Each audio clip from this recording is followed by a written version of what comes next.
ईश्वर सब एक है, कोई छोटा बड़ा नहीं है। लेकिन ब्रह्मा विष्णु महेश और इनके नीचे जितने भी देवी देवता हैं, ये सब नारायण के नीचे हैं। नारायण जो स्वयं आकर के प्रकट होता है, अवतार लेता है, वही अंश लेकर के जो लोग आते हैं वो भी एक नारायण ही है। जैसे नरसिंह रूप में आए सतयुग में, तो भी नारायण है। त्रेता में राम रूप में आए, वो भी नारायण है। द्वापर में अगर कृष्ण रूप में आए हैं तो भी नारायण है। तीनों का रूप एक ही है और तीनों रूप जो है नारायण के अंश है। नारायण की इच्छा अनुसार ही इन लोगों का अवतार होता है, पृथ्वी का भार उतारने के लिए और धर्म का बढ़ावा देने के लिए। बाकी ये लोग फिर अपने गंतव्य स्थान को चले जाते हैं। तो नारायण ही सर्वश्रेष्ठ है। वेद भी कहता है कि नारायण के ही सब रूप हैं।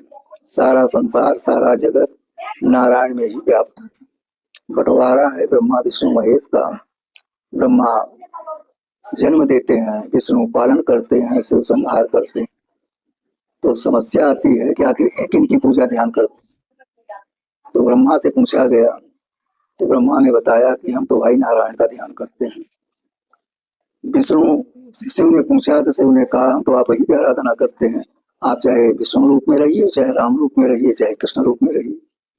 तो इसका अर्थ यही निकलता है कि ब्रह्मा विष्णु महेश भी नारायण की ही शरण में जाते हैं। तो जो सर्वश्रेष्ठ जीव है, जिसे हम नारायण कहते हैं, वही नारायण नर और नारायण के रूप में भी अवतार लेता है।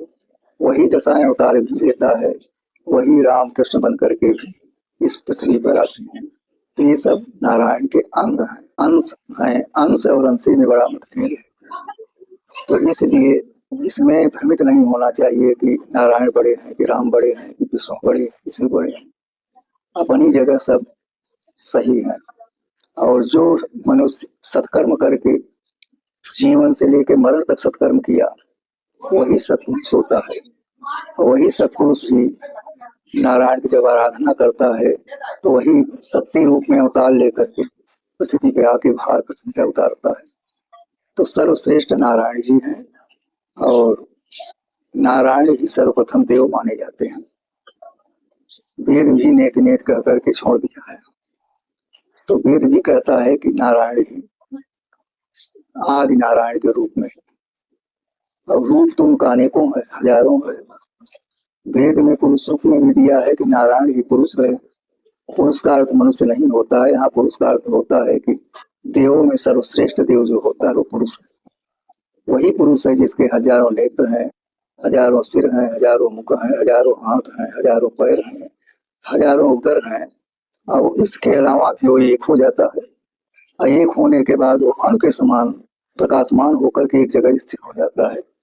वो स्थिरता सतधाम के नाम से। तो सतधाम वैकुंठ, मोक्ष और स्वर्ग, ये चार सीढ़ियां हैं। तो वैकुंठ तक तो लोग पहुंच जाते हैं, लेकिन सतधाम तक नहीं पहुंच पाते। कठिन मार्ग हो जाता है।